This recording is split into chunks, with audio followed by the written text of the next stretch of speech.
आज हमारी पहली प्रतिज्ञा के बारे में बात करना चाहती हूं मैं। हमने तय किया है कि आने वाले विधानसभा चुनाव में उत्तर प्रदेश में कांग्रेस पार्टी 40% टिकट महिलाओं को देगी।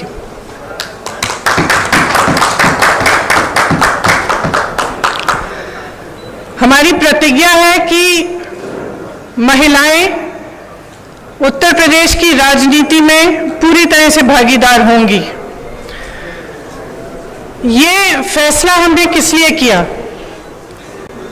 जब मैं 2019 के चुनाव में उत्तर प्रदेश प्रचार के लिए आई थी तो इलाहाबाद यूनिवर्सिटी की कुछ लड़कियां मेरे से मिली और उन्होंने मुझे बताया कि किस तरह से यूनिवर्सिटी के नियम कानून, हॉस्टल के नियम कानून उनके लिए अलग थे और पुरुषों के लिए अलग। ये निर्णय उनके लिए लिया है। ये निर्णय मैंने उस महिला के लिए लिया है जिसने गंगा यात्रा के दौरान मेरी नाव को वापस तट पर बुला के कहा कि मेरे गांव में पाठशाला नहीं है, मैं अपने बच्चों को पढ़ाना चाहती हूं। ये निर्णय उस लड़की, प्रयागराज की एक लड़की पारो के लिए लिया गया है जिसने मेरा हाथ पकड़ के मुझे कहा कि दीदी बड़ी होकर मैं नेता बनना चाहती हूं। ये निर्णय उसके लिए है। ये निर्णय चंदौली में जो शहीद एयरफोर्स के पायलट हैं उनकी बहन वैष्णवी के लिए है, जिसने मुझे कहा कि उनके भाई शहीद हो गए हैं लेकिन वो पायलट बनना चाहती है।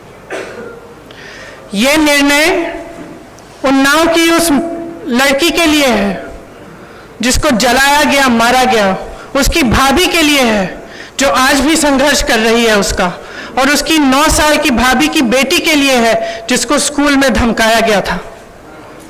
ये निर्णय हाथरस की उस मां के लिए है जिसने मुझे गले लगाकर कहा कि उसको न्याय चाहिए, उसको न्याय नहीं मिल रहा है। ये निर्णय रमेश कश्यप की बेटी के लिए है, उसका नाम भी वैष्णवी है, जो बड़ी होकर डॉक्टर बनना चाहती है। लखीमपुर में एक लड़की मेरे से मिली, मैंने उससे पूछा क्या बनना चाहती हो बड़ी होकर, उसने कहा प्रधानमंत्री बनना चाहती हूँ। उसके लिए है ये निर्णय। ये निर्णय लखनऊ की एक बस्ती में लक्ष्मी वाल्मीकि के लिए है जो ITI पढ़ी है, BA की है, उसने कंप्यूटर कोर्स किया है, आज तक उसे नौकरी नहीं मिली है। ये निर्णय उसके लिए है। ये निर्णय सोनभद्र में उस महिला के लिए है जिसका नाम किस्मत है, जिसने अपने लोगों के लिए आवाज उठाई, संघर्ष किया और न्याय मांगा।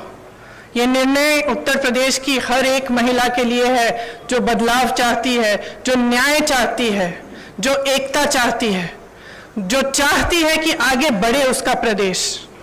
मैं आप सबसे कहना चाहती हूं, आप समाज सेविका हैं, आप अध्यापक हैं, आप एक नौजवान महिला हैं जो आप अपना भविष्य बनाना चाहती हैं, आप प्रेस में हैं। अगर आप बदलाव चाहती हैं तो इंतजार मत करिए। आपकी सुरक्षा कोई नहीं करने वाला।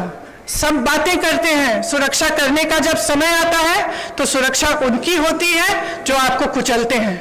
आज सत्ता का नाम यह है कि आप खुलेआम पूरे पब्लिक के सामने लोगों को कुचल सकते हैं।